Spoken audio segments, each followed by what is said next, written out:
नमस्कार, स्वागत है आपका जन के मन के कार्यक्रम में। आज हम बात करने वाले हैं देश में एक ऐसा विषय जो लगातार चर्चा में बना है और वो है धर्म का विषय। किसी भी धर्म के बारे में बात की जाए तो आए दिन ऐसे बयानबाजियां होती हैं जिन्हें लेकर कोई ना कोई विषय चर्चा पर आ जाता है। सबसे बड़ी बात यह है कि कभी राजनेता ऐसे किसी विषय पर बयानबाजी करते हैं, किसी ग्रंथ पर सवाल खड़े करते हैं, तो कभी कोई नेता, अभिनेता या फिर योग गुरु कह लें या फिर कोई बाबा कह लें। आजकल सिर्फ और सिर्फ देश में आपको हर तरफ अगर कुछ सुनने को मिलेगा तो धर्म के नाम पर राजनीति। ऐसा ही एक मामला आया है योग गुरु बाबा रामदेव की तरफ से। उन्होंने कल राजस्थान के बाड़मेर में ये कह दिया कि मुसलमान जो हैं 5 बार की नमाज करते हैं, इसके बाद वो कुछ भी करें उससे कोई फर्क नहीं पड़ता है। उनके लिए इस्लाम का मतलब सिर्फ 5 बार की नमाज है। इसी प्रकार से उन्होंने क्रिश्चियन को लेकर के भी जो है एक टिप्पणी की। उनका ये कहना था कि इसी प्रकार से क्रिश्चियन लोग भी कुछ भी करें और मोमबत्ती ले जा करके चर्च में जा करके कुछ नहीं होता। तो इस बयान से एक बार फिर जो है धर्म को लेकर के राजनीति शुरू हो गई। बहरहाल सबसे बड़ी बात यही है, इन दिनों देश भर में हम देख रहे हैं कि धर्म को लेकर के लगातार राजनीति जो है वो देखने को मिल रही है। अब ऐसे में देश किस ओर जा रहा है, ये एक बड़ा सवाल का विषय बन गया, क्योंकि देश के युवा जो हैं वो किस दिशा में जाएंगे इस तरीके के अगर बयान सामने आते रहे। इसी विषय पर आज हम चर्चा करेंगे और हमारे साथ अलग अलग वर्ग से लोग जुड़े हुए हैं। भाजपा से, कांग्रेस से युवाएं हमारे साथ हैं और आम जनता भी है। बिल्कुल, जैसा कि है ना, ये विषय एक ऐसा है और इस विषय में जब तक जनता की राय ना ली जाए तो ऐसा माना जाएगा कि भाई जो चल रहा है वो सही है। आज हम बात करने के लिए हमारे साथ रायपुर की जनता है और मैं सबसे पहले, चूँकि क्या है कि बीजेपी, एक तरीके से ये कहा जाता है कि भाई बीजेपी जो है ना धर्म को लेकर हिंदुत्व की राजनीति करती है, इसे लेकर ये माना जाता है। तो मैं सबसे पहले सवाल जो है बीजेवाईएम की तरफ से कर लेती हूँ, क्योंकि आप लोग हमेशा से बजरंग दल, बीजेवाईएम, ये सब ऐसे ग्रुप हैं जिन्हें ये कहा जाता है कि भाई आप लोग हिंदुत्व की राजनीति करते हैं। तो बाबा रामदेव ने जो कहा है कि इस्लाम का मतलब है 5 बार की नमाज, इसके बाद आप कुछ भी करिए, आपके सारे पाप धुल जाते हैं, आप जिहादी बनिए या जो भी बनिए, कितना सही मानते हैं आप? बाबा रामदेव जी ने जो कहा है उस तथ्यों पे बिल्कुल सत्य कहा है उन्होंने। क्या देश भर में देख लेंगे कि पूर्व की जो घटनाएं हैं, जितने भी आतंकवादी घटनाएं हैं, उस आतंकवादी घटनाओं में लिप्त रहने वाले कौन है, और आज तक किसी भी इस धर्म के लोग उस पर उंगली उठाने वाले। अफजल हम शर्मिंदा है, तेरे कातिल जिंदा हैं, भारत तेरे टुकड़े होंगे इंशाअल्लाह इंशाअल्लाह, ये कहने वाले कौन है? ये ऐसी जिहादी मानसिकता के लोग हैं। और इस पे बाबा रामदेव ने कहा है, बिल्कुल कोई गलत नहीं कहा है। दूसरा कहा है कि क्रिश्चियन इस काम में लगा, क्रिश्चियन भी लगा है। एक और लव जिहाद में मुसलमान हिंदू बहन बेटियों को बहला फुसला के ले जाता है, अपनी संख्या बढ़ाता है। दूसरी ओर धर्मांतरण करने के लिए क्रिश्चियन खड़ा है। दोनों अपनी किताबों का स्मरण कर रहे हैं, मगर हिंदू अभी जगह है थोड़ा सा, इसमें इनको थोड़ी सी तकलीफ। अभी तक हिंदू जगत आप सो गया है। हमारे साथ गौरी जी आ गए हैं, खुलकर बोलते हैं। गौरी जी, बाबा रामदेव के बयान से आप कितना सहमत हैं? क्या ये बयान देश में दंगे नहीं भड़का सकता? देखिए, बाबा रामदेव जी का जो बयान है ये उनका व्यक्तिगत बयान है, और जहाँ तक दंगे फैलाने की बात है तो दंगे फैलाने के लिए खाली इसी बयान को क्यों हम चिन्हांकित कर रहे हैं? देश में बहुत सारे और भी बयान हैं, जैसे युवा साथी बता रहे थे, अफजल गुरु से लेकर तमाम प्रकार के जेएनयू में किस प्रकार के नारेबाजी होता है, देश उसका विरोध क्यों नहीं करता? उसके लिए तो मीडिया जाकर बिछ जाती है, उन लोग को हीरो बनाती है। तो देश में ऐसा नहीं है, सवाल तो उठाए जाते हैं। आपकी बात नहीं कर रहा हूँ मैं, और भी मीडिया की बात कर रहा हूँ जो उन लोगों को हीरो बनाकर प्रस्तुत की जाती है। हमारा साफ कहना है, भारत देश में व्यक्ति अभिव्यक्ति की स्वतंत्रता के नाम से किसी भी समाज, किसी भी जाति, किसी भी धर्म को चिन्हांकित करके उसके प्रति इस प्रकार का दुष्प्रचार बिल्कुल भी किया जाना उचित नहीं माना जाता।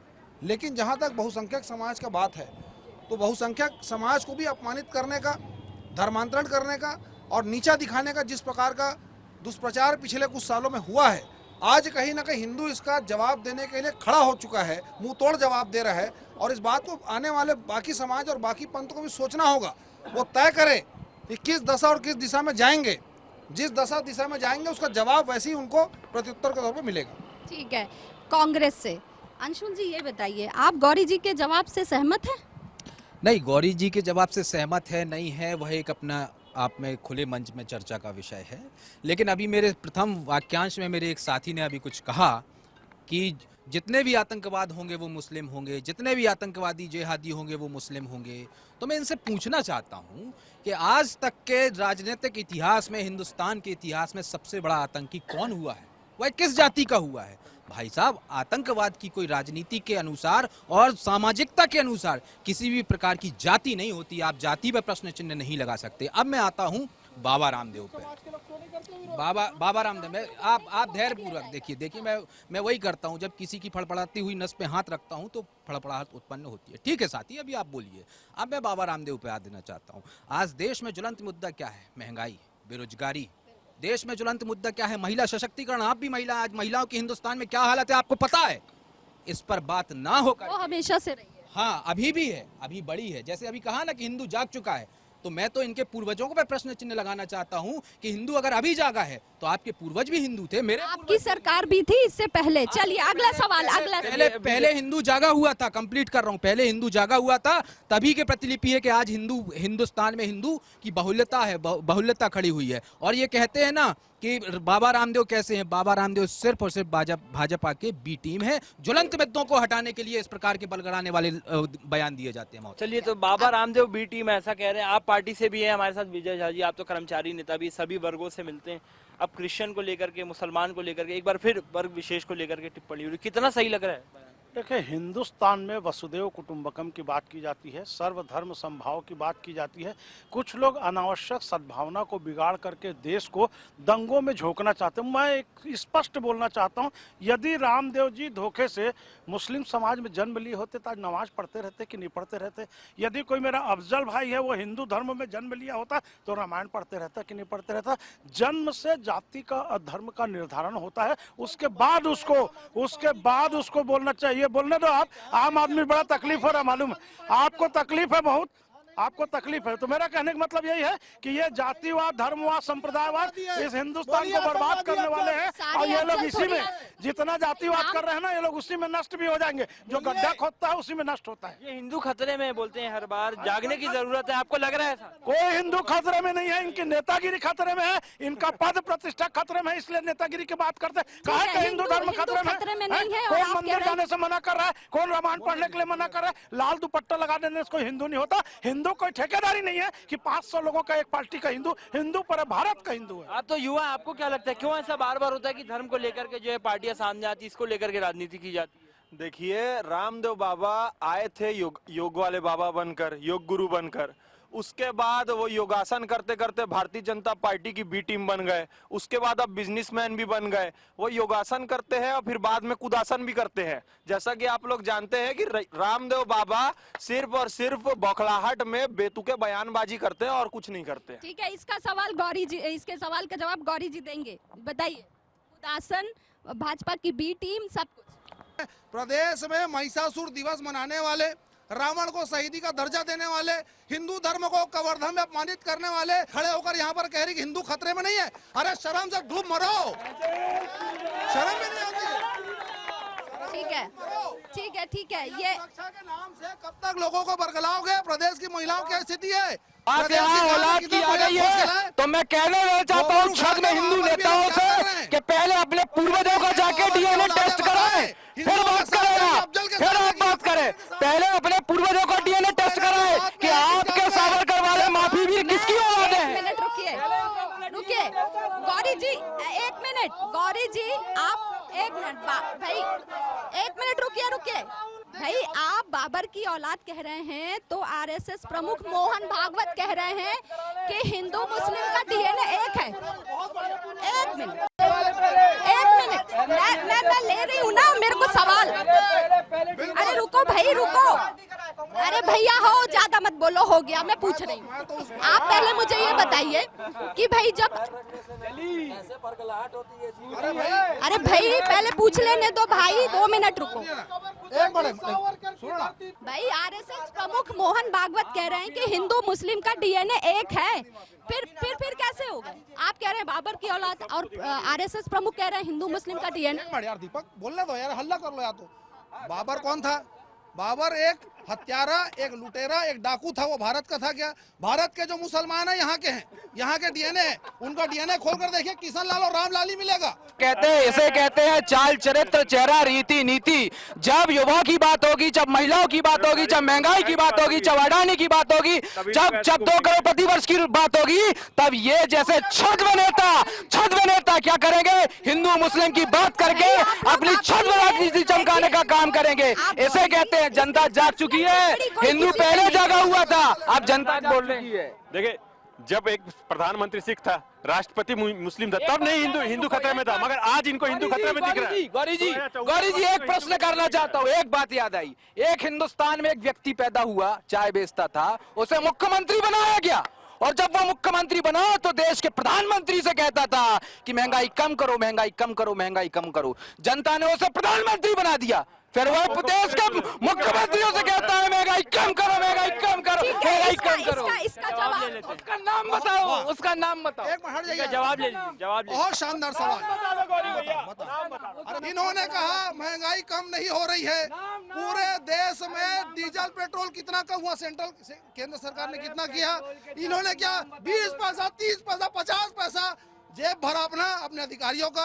इतना भी कम नहीं हुआ पेट्रोल। महंगाई कम कहाँ किया? महंगाई की बात कर रहे हैं, ये महंगाई बात कर रहे हैं। 20 पैसा, 30 पैसा, 70 पैसा करने वाले कोयला, रेती, खेती, शराब की दलाली करके प्रदेश को बेचने वाले। क्या महंगाई, क्या बेरोजगारी, क्या इस पर बात नहीं होनी चाहिए? बिल्कुल, महंगाई बेरोजगारी इस पर बात होना चाहिए, लेकिन बाबा रामदेव एक सम्मानीय संत है, बाबा है, और इस तरह से कमिटमेंट से बचना चाहिए। और हमारा भारत का एक सहृदय और एक सकारात्मक हमेशा सोच रहा है कि हम किसी की भावनाओं को हाथ नहीं पहुंचाते। बाबा रामदेव योग गुरु से पहले बिजनेसमैन है। अगर वो योग गुरु होते तो आज वो उनके प्रोडक्ट्स नहीं बिक रहे होते।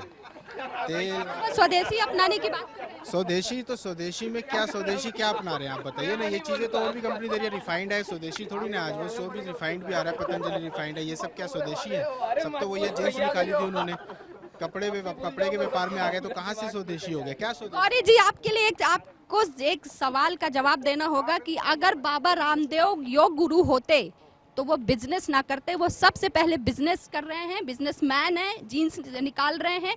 ये आम आदमी की तरफ से एक सवाल। राशन कार्ड बनाने वाले लोकपाल की बात करते करते जोगपाल बनने वाले, और ये बताया कि भाई वो आतंकवादी क्या नाम, ताहिर हुसैन पार्षद किसका था, जनरल सिंह भिंडरा वाले की फोटो लेकर वो किसान आंदोलन में बैठने वाले फर्जी आतंकवादी नक्सली के समर्थक, ये बताए जेल में मसाज करने वाले अपना ईमान बेचकर बताए लोकायुक्त की भर्ती क्यों नहीं हुई। और दूसरी बात, आज शराब के सबसे बड़े व्यापारी कौन है? मनीष सिसोदिया।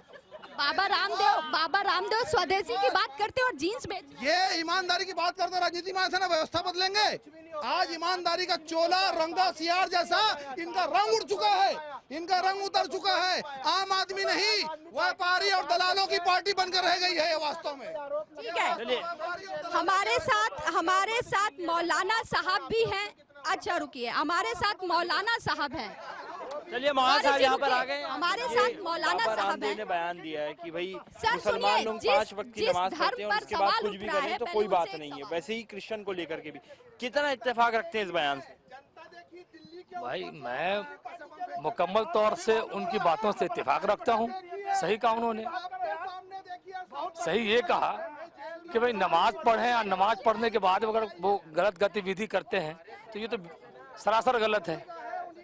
नमाज का उद्देश्य यही होता है कि आदमी अपने निजी जीवन को सुचारू रूप से संचालित करे, और नमाज का मतलब होता है झूठ ना बोले, गिबत ना करे, वो चुगली ना करे, झूठ ना बोले, अपने पड़ोसी को परेशान ना करे, एक दूसरे के अंदर। मेरा एक सवाल है आपसे।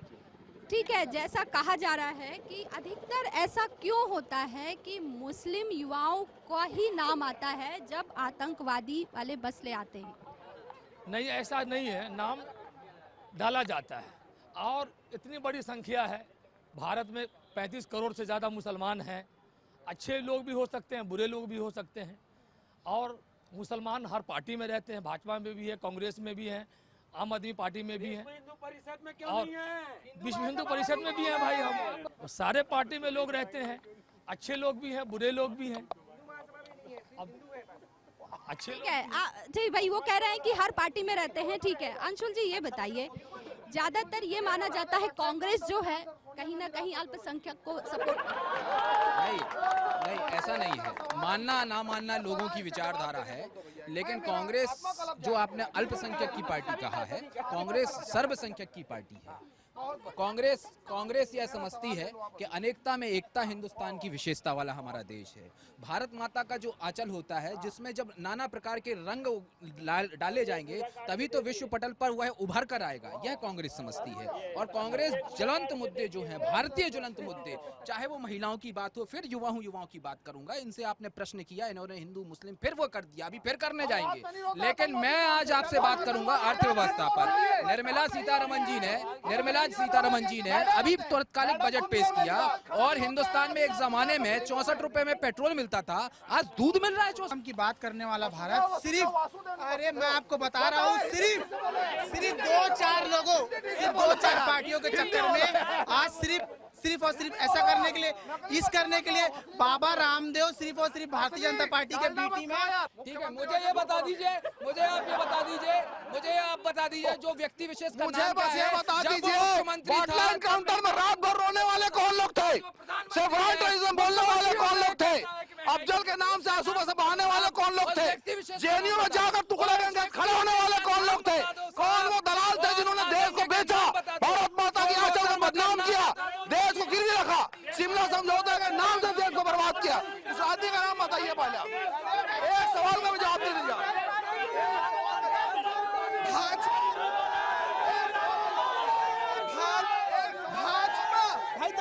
भाजपा और कांग्रेस की बात समझ में आ गई। मेरे को एक ही बात बताइए आप, राहुल गांधी ने अभी यात्रा जोड़ने, भारत जोड़ने की बात की, अफगानिस्तान वही है, पाकिस्तान वही है, बांग्लादेश वही है, ये कौन से देश को जोड़ा गया भाई? हिंदुस्तान को जोड़ने की बात की है। मैं बता रहा हूँ, ये जो बात करने का स्वतंत्रता का अधिकार आपको आज मिला है ना, वो भारत जोड़ा गया है। जो आपके घर में इतनी सारी महंगी वस्तुएं आ रही है ना, उसको जोड़ने की बात कही है। जो हिंदू मुस्लिम हो रहा है, जो ज्वलंत मुद्दे शांत बैठे हैं ना, उसके लिए भारत जोड़ने की यात्रा की बात कही गई है भाई। इसको जोड़ना ही बोला। ठीक है, भारत जोड़ो यात्रा है ना, उन्होंने अफगान पाकिस्तान को जोड़ने की नहीं है। भारत जोड़ो कहाँ से टूटा है?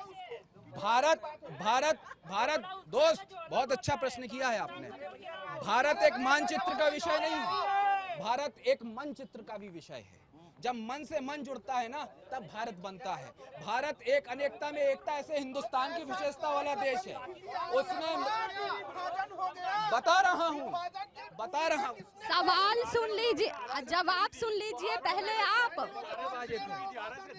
जब तुम्हारा छोटा भाई इंजीनियरिंग करके दर की नौकरी पाने के लिए दर की ठोकरें खाता है, तब भारत टूटा हुआ नजर आता है। जब तुम्हारे घर की महिला 1200 रुपए का सिलेंडर लेने रोते हुए जाती है ना, तब भारत टूटा हुआ नजर आता है। ठीक है, हाँ भैया, बहुत कूद रहे थे, एकदम बहुत जोरदार वाला कूद रहे थे। बताओ, सारे दिल के गुबार निकालो भैया, है ना, बजरा निकालेंगे। हाँ, अब हिंदुत्व राष्ट्र बन के ही रहेगा। बिल्कुल रहेगा। अब मोहन भागवत कह रहे हैं कि हिंदू मुसलमान का डीएनए एक है, तो फिर वो क्या झूठ बोल रहे हैं? भारत के रहने वाले हर एक व्यक्ति का डीएनए एक हो सकता है, लेकिन पाकिस्तान अफगानिस्तान का नहीं हो सकता। तो यहाँ पे जो रह रहे हैं वो पाकिस्तानी अफगानी है क्या? तो भारत के रहने वाले, तो मोहन भागवत भारत के ही रहने वाले के लिए बोले हैं। पाकिस्तान तो रामदेव किसके बारे में? रामदेव जी बाबा जो बोले हैं वो सभी के लिए बोले। आप अगर उसके अच्छे से आप मंच के अगर उनके बोल देखेंगे तो उन्होंने मुसलमान के लिए भी बोला, ईसाई के लिए भी बोला, हिंदू के लिए भी बोला। हिंदू के लिए क्या बोले? बोला है उन्होंने। आप अच्छे से वीडियो देखिए, मोबाइल हाथ में है, आप दिखाइए हिंदू के लिए क्या बोला, दिखाइए प्लीज, एक बार वीडियो दिखाइए। इसका सार ये है, पूजा पद्धति से भले भारत में रहने वाले अलग अलग जाति के हो सकते हैं, डीएनए सबका हिंदू है, इस बात को बड़ी प्रमुखता से कहता हूँ। कांग्रेस के लोग बताएं पहले इस बात। डीएनए हिंदू नहीं, डीएनए सनातनी है। अरे चाचा, फिर आप अपनी व्हाट्सएप यूनिवर्सिटी बताने लगेंगे। डीएनए हिंदू नहीं है, डीएनए सनातनी है, सनातनी है, सनातनी है, सनातनी है। मौलाना जी आप आइए। गौरीशंकर जी, जब जिन्ना के बाजार में अडवाणी जी गए थे चद्दर चढ़ाने, तब हिंदू खतरा में नहीं था। बिल्कुल सही बात कहा उन्होंने। सारे मुसलमानों का, सारे हिंदुस्तानियों का डीएनए एक है, देश प्रेमी है। ताहिर हुसैन की बात कर रहे हैं, एक बार प्रज्ञा ठाकुर की भी बात कर लेते हैं। मैं बता रहा हूँ हिंदुस्तान में न कोई हिंदू है, न कोई मुसलमान है, न कोई सिख है, न सरदार है। जिगर को काट कर देख लो, लाल खून की धार है, लाल खून की धार है। ये तो जातिवाद, वर्गवाद, संप्रदायवाद। प्रज्ञा ठाकुर के बारे में बात करो। ताहिर हुसैन हमारा आतंकवादी नहीं है, तो ताहिर हुसैन के घर में इतने सारे पेट्रोल बम, इतने सारे सीसी के बोतल उसके घर में। बहुत बोलिए कहाँ से मिला? बताओ, आप रहना जाओ। अब क्या बोला जी? बता, आपके साथी बोल रहे हैं ना। भाई क्या है, बाबा रामदेव सही बोल रहे हैं? जी सही बोल रहे हैं। बिल्कुल, क्या सही बोल रहे हैं? जो बताए गए हैं सबके बारे में, जो हिंदू और बोले क्या कर रहे हैं, बोले हाँ सही बोल रहे हैं। क्या सही बोल रहे हैं ये नहीं बोल रहा, क्या सही बोल रहे हैं। अरे व्हाट्सएप यूनिवर्सिटी से भी सुंदर भारत है दोस्त अपना। उन्होंने कहा प्रज्ञा ठाकुर आतंकवादी है, और जो इनका जो आतंकवादी जो पार्षद, उसको पूरे कोर्ट में ट्रायल है। ठाकुर के बयान पर आदरणीय मेरे देश के प्रधानमंत्री नरेंद्र मोदी जी ने आपत्ति दर्ज कराई है। अब बीजेपी के प्रवक्ता ये बता दें कि आपत्ति दर्ज सही है या नहीं है। प्रधानमंत्री हमारा इस देश का है ना, लेकिन नरेंद्र मोदी आपका है। बिल्कुल ठीक। चुनाव होने के बाद प्रधानमंत्री किसी पार्टी का, किसी देश का, किसी संप्रदाय का नहीं होता। नरेंद्र मोदी हिंदुस्तान का प्रधानमंत्री है। भाजपा का नेता भले हो सकता है, और केजरीवाल से लोग डर रहे हैं। गुजरात में घुस करके अरविंद केजरीवाल ने भाजपा का सर्जिकल स्ट्राइक कर दिया, इसलिए केजरीवाल का नाम लेके। आप बात सुनिए, एक मेरी बात सुनिए। आप लोग भाई सवाल करते हैं तो जवाब लीजिए। कि ऊपर से आप बीजेपी के जरूर हो जाए, अंदर से तो आप हिंदुस्तानी रहोगे। यही हिंदुस्तान की तासीर है। इसलिए मैं कहता हूं कि अनेकता में एकता, ऐसे हिंदुस्तान की विशेषता। इसलिए मैं कहता हूं कि मेरा जो हिंदुस्तान है वो अलग अलग जाति, धर्म, समुदाय, पंथ को मिलाकर एक माला में पिरोता है, तब मेरा हिंदुस्तान नजर आता है महोदय। हम कांग्रेस के लोग हिंदुस्तान की बात करते हैं, हिंदुस्तान की तारीफ करते हैं, तब भारतीय जनता पार्टी के लोग बोलते हैं कुछ नया बोल दे, कुछ और बोल दे। कांग्रेस बोलती हिंदूवादी है, सनातनी ये बोलती ना। 49 में, सुनिए भैया, 49 में भगवान रामचंद्र जी के दर्शन के लिए उत्तर प्रदेश के मुख्यमंत्री को रोकने वाली कौन? कांग्रेस। 66 में साधु संतों पे गोली चलाने वाली कौन? कांग्रेस। 84 में राम जानकी रथ यात्रा रोकने वाली कौन? कांग्रेस। 90 में, सुनिए 90 में राम सेवकों पे गोली चलाने वाली मुल्ला मुलायम सिंह की सरकार को बचाने। आपके भाजपा सांसद मानते हैं, आपके ये हिंदू खुद ग्रंथ पर सवाल उठाते हैं। और मेरी बात सुनिए, भाजपा अपनी अलग पार्टी है। भाजपा देश में हिंदुत्व की बात करने वाली एकमात्र पार्टी, इसलिए विश्व मैं बोल रहा हूँ ना। कांग्रेस संसद में बैठ के मैं संसद में नहीं मिले हैं। देखिए, काल्पनिक पात्र इन्होंने बताया, ये नकली हिंदू। गौरी भैया एक मिनट। सभी चीजों का एक प्रश्न, सभी चीजों का एक जवाब हम दे रहा हूँ, जवाब कर रहा हूँ। देखिए, काल्पनिकता की बात आ गई। ओ भैया अरे सुन तो लो चाचा, सुनो। काल्पनिकता की बात आ गई। हमारे शास्त्रों में यह लिखा है कि सगुणता और निर्गुणता का एक सिद्धांत होता है। अगर मैं सगुणता के साथ किसी भगवान को मानता हूं तो मूर्ति पूजा करता हूं, और निर्गुणता के साथ मैं मानता हूं तो मैं अपने भाव में रखता हूं। मैं कहता हूं हाँ, श्री राम भगवान काल्पनिक है मेरे लिए, क्योंकि मेरे दिल में बसते हैं। इनके लिए मूर्ति पूजा करते हैं। हनुमान। चलो भैया, हाँ जी हाँ वो आ रहा है। क्या, किस बारे में? ये लोग लड़ रहे हैं पार्टी के संबंध में। क्या कांग्रेस के से, बीजेपी से? मैं बजरंग दल से हूँ। बजरंग दल से। बाबा रामदेव जी उन्होंने, मैं उनके बारे में नहीं जानता कि क्या बोले हैं, तो बोल के क्या। बहुत बढ़िया, आपस में लड़िए नहीं, ठीक है। अरे श्री राम जानकी बैठे हैं मेरे सीने में, इस लाइन पे मैं चलता हूँ।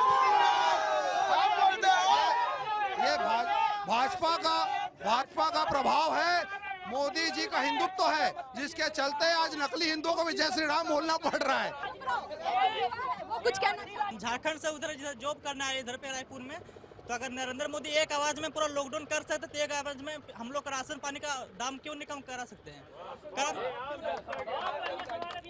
शानदार सवाल झारखंड के मेरे भाई आपको राशन नहीं मिल रहा है, ये बहुत ही दुर्भाग्य है। नरेंद्र मोदी जी की सरकार मुफ्त में वैक्सीन भी दी है, मुफ्त में राशन भी दे रही है। आपकी सरकार अगर आपका राशन खा रही है, कॉलर पकड़ कर पूछिए अपने जनपद। आलसी नहीं बना रही है, मुफ्त राशन मिल रही है भाई। आप सरकारों ने मुफ्त राशन दे दे के लोगों को ऐसा निठल्ला नहीं बना रही। ये गरीब वंचित वर्ग का व्यक्ति अगर राशन की मांग कर रहा है, हमारा दायित्व है पक्का मकान को रोजगार दिलाना है। नहीं, सब मैं बता रहा हूँ ना मैडम, एक अच्छा स्वास्थ्य सुविधा पाने का अधिकार है, शिक्षा का अधिकार है, राशन का अधिकार है, ये सारा अधिकार हम दे रहे हैं। अधिकार तो वो लोग नहीं दे रहे जिन्होंने इस गरीब का छत छीना है। राशन दे दो, सब कुछ दे दो, राशन दे दो। हाँ।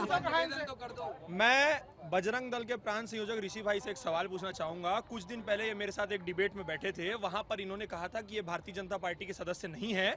मैं मान गया ये भारतीय जनता पार्टी के सदस्य नहीं है, और इन्होंने कहा था कि भारतीय जनता पार्टी जब धर्मांतरण करती थी तो हम उसका विरोध करते थे। तो क्या ये अभी भी मानते हैं कि भारतीय जनता पार्टी धर्मांतरण करती थी? सुनिए, बहुत अच्छा जवाब दे रहा हूँ। भारतीय जनता पार्टी की सरकार में अभी तक हम कब सुनते थे बस्तर में हो रहा, जसपुर में, आज रायपुर की राजधानी नहीं बची भैया। मेरा सवाल ये नहीं है, मेरा सवाल ये है कि क्या भारतीय जनता पार्टी धर्मांतरण करती थी? इसकी पुष्टि आप करते हैं? क्या आप इसकी पुष्टि करते हैं? क्या वो करती थी? करते देखो भाई, बजरंग दल ने कर दी। बाबा रामदेव ने अब जैसे जैसे इलेक्शन पास आते जाएंगे, बीजेपी का तो एक शुरू से रहा है कि धर्म के ऊपर राजनीति करना, जैसे जैसे इलेक्शन पास आते जाएंगे हिंदू मुस्लिम फिर से मुद्दा उठता चला जाएगा। वो तो एक बिजनेसमैन है। एक आखिरी सवाल आपसे, आप इस पूरे मसले को किस तरीके से देखना चाहते हैं? क्यों आखिरकार आपके धर्म पर इतने सवाल उठते हैं? देखिए भाई, हमारे धर्म पे कोई सवाल नहीं उठता है, ये राजनीति है। क्योंकि मुसलमान यहाँ पे अल्पसंख्यक हैं, और जब अल्पसंख्यक हैं तो जो लोग बहुसंख्यक पार्टी में है, अभी सत्ता में है, वो प्रताड़ित कर रही है और राजनीति के लिए किया जा रहा है ताकि बहुसंख्यक वोट हमारे पक्ष में आ जाए। बीजेपी तो वैसे भी अल्पसंख्यक वोट का तो कांग्रेस को मतलब रहे ना रहे, आज भारत में कौन सा व्यक्ति या कौन सी कौम प्रताड़ित है, ये अच्छी तरीके सबको मालूम है। आज हर एतबार से, शिक्षा में हो, राजनीति में हो, नौकरी में हो, मुसलमानों की संख्या कितनी है, इस पर केवल बात किया जाए, राजनीति होती रहेगी। अभी हम यहाँ पर लड़ रहे हैं, मेरी बात सुनिए। नहीं, आपने बहुत बोल लिया, हो गया, काफी है, बहुत बोल रहे हैं हम। ये उन्होंने सही कहा कि आप यहाँ से हटे, हमने हाथ मिलाया, ये है हिंदुस्तान। ये आजकल सिर्फ बांटा जा रहा है, नहीं लग रहा है कि बिना मतलब का, है ना? मतलब क्यों भड़काऊ? विभाजन नहीं है ये। मेरी बात सुनिए, आप मेरी बात सुनिए। उन्होंने कहा विभाजन की बुनियाद को देखना पड़ेगा, कहाँ से हो रहा है, जड़ कहाँ से हो रहा है, कि ये परिस्थितियाँ कहाँ से निर्मित हो। गौरी जी, आप एक जिम्मेदार प्रवक्ता है, मेरी बात समझिए। उन्होंने सही कहा भाई, ठीक है, ये राजनीति है, सब अपनी अपनी राजनीति चमका रहे हैं, चाहे वो बीजेपी हो चाहे वो कांग्रेस हो, इस बात को आपको मानना पड़ेगा। फिर इसे लेकर कम से कम जो योग गुरु हैं, जो बाबा हैं, जो संत है, महात्मा, उन्हें तो इन सबसे दूर रहना चाहिए ना। देखिए, बाबा जी ने जो कहा है उसको मैंने प्रथम वर्जन में कहा कि उनका व्यक्तिगत विचार है, इससे भारतीय जनता पार्टी इत्तेफाक नहीं रखती। हमने सबको जोड़ा है, सबका विकास किया है, हर योजना हर वर्ग तक पहुंचाई है। मेरे भाई ने बहुत अच्छी बात कही। 80-20 की बात इसलिए थी, हमारा साफ कहना किसी जाति धर्म का विरोध नहीं है, हमारा विरोध पाप का है, कुकृत्य का है, हिंदुओं पे अत्याचार का है। जैसा वहाँ पे परिणाम हुआ, जैसा क्रिया वैसा प्रतिक्रिया बाबा जी ने वहाँ पर दिया है। अगर इसमें छाती पीट रहे हैं तो इससे शर्म। अरे बाटला कौन रोया बताइए। कुल मिलाकर धर्म के नाम पर राजनीति चल रही है। जो सबसे बड़ी बात यह है कि शिक्षा, रोजगार और युवाओं के लिए रोजगार, स्वास्थ्य पर बात ना होकर सिर्फ आजकल देश एक ही विषय पर बात कर रहा है, धर्म और धर्म और धर्म। हिंदू मुसलमान, कोई अपनी राजनीति चमका रहा है तो कोई अपनी राजनीति चमका रहा है। लेकिन क्या सच में लोग युवाओं के लिए काम कर रहे हैं? क्या सच में कोई भी राजनीतिक पार्टी अपने देश के लिए, अपने युवाओं के लिए, रोजगार, शिक्षा के लिए काम कर रही है? चुनाव करीब आ चुके हैं और अब ऐसे में भी धर्म को लेकर के राजनीति जो है वो जारी है पूरे देश भर में। अभिनेता, नेता, सभी लोग अपनी अपनी जो राजनीति है वो चमका रहे हैं। बहरहाल विकास के कार्यों पर कोई बात नहीं कर रहे, लेकिन देखना होगा क्या इन सभी टिप्पणियों का कोई परिणाम चुनाव पर भी